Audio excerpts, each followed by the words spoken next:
वहीं स्कूल व्याख्याता भर्ती परीक्षा में राजनीति विज्ञान विषय में 45,000 से ज्यादा अभ्यर्थी शामिल हुए।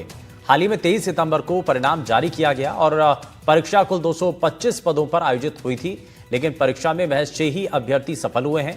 इसको लेकर अभ्यर्थियों का आरोप है कि आरपीएससी ने इस तरह का प्रश्न पत्र बनाया कि अभ्यर्थी पास ही ना हो पाए। पेपर बनाते समय सिलेबस के प्रारूप को ध्यान में नहीं लिया गया। साथ ही पेपर बहुत बड़ा था, जिसे नियमित समय में हल कर पाना काफी मुश्किल है। आरपीएससी की स्कूल लेक्चरर भर्ती परीक्षा में पॉलिटिकल साइंस के विषय में लगभग 45,000 से अधिक अभ्यर्थी परीक्षा में बैठे, लेकिन उनमें से केवल 6 ही अभ्यर्थी परीक्षा पास कर पाए, जबकि पद 200 से अधिक थे। इसको लेकर के जो अभ्यर्थी हैं उनका ये आरोप है कि पेपर इस तरह का बनाया गया कि अभ्यर्थी उसको हल नहीं कर पाए और जो कि सिलेबस से भी बाहर का था। अब बात करते हैं, क्या आप लोगों का आरोप है, क्या आप लोगों की मांग है, समस्या क्या है, बताइए। सर, मैं ये कह रहा हूँ कि 23 सितंबर को अभी आरपीएससी जो पॉलिटिकल साइंस का रिजल्ट आया है फर्स्ट ग्रेड का, उसमें 225 पोस्ट थी और लगभग 45,000 बच्चों ने इसमें शामिल हुए थे, लेकिन केवल 6 बच्चे पास हुए। इसका एक मंशा, इस मंशा के साथ आरपीएससी में बैठे किसी पेपर सेटर ने ऐसा पेपर बनाया है जिसमें ना मानकों का ध्यान रखा है, ना समय प्रबंधन का ध्यान रखा है। केवल उसने अपनी विद्वता दर्शाने के लिए बच्चों के मनोविज्ञान के साथ इस तरह से खेला है कि सारे बच्चे इस पेपर में फेल हो गए और केवल 6 बच्चे पास हो गए।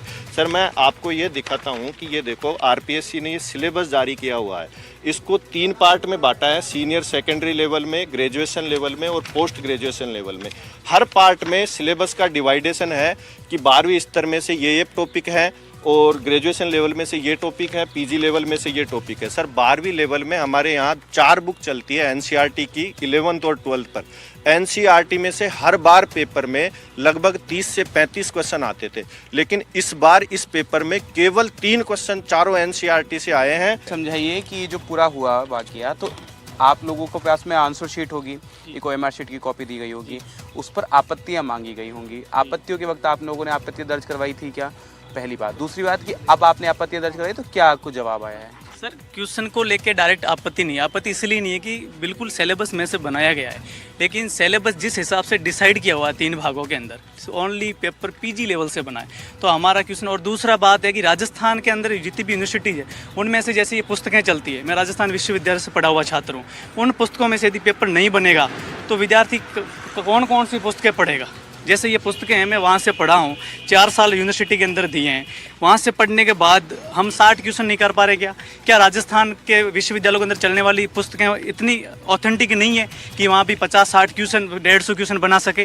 क्या पेपर सेटर की ऐसी मानसिकता रही है कि बच्चों को वे लेना नहीं है, वैकेंसी के अंदर बाहर करना है? ऐसी मानसिकता क्यों रही? तो मैं सरकार से निवेदन करूँगा कि कौन आपका दुश्मन आरपीएससी के अंदर बैठा है जो आपके साथ ऐसा कर रहा है, उस आपके साथ साथ बच्चों के अंदर आपके प्रति गलत भावनाएं, गलत थॉट सेट कर रहा है।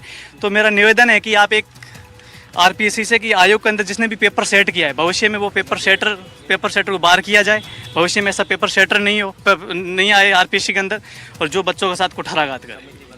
इस तरह के आरोप लगातार अभ्यर्थियों की ओर से लगाए जा रहे हैं कि जो पेपर बनाया गया उसका प्रारूप जो था वो सिलेबस से अलग था। जो 3 सेक्शंस सिलेबस में बनाए गए थे उनमें से सवाल नहीं पूछे गए, और दूसरी बात साथ ही जो समय का जो निर्धारण है उसका भी मानदंडों का ध्यान नहीं दिया गया, क्योंकि पेपर बहुत लेंथी बनाया गया।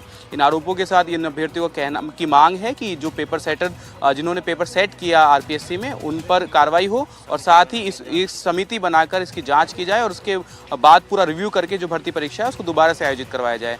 कैमरामैन सुशील कुमार के साथ विश्वास शर्मा, एनडीटीवी।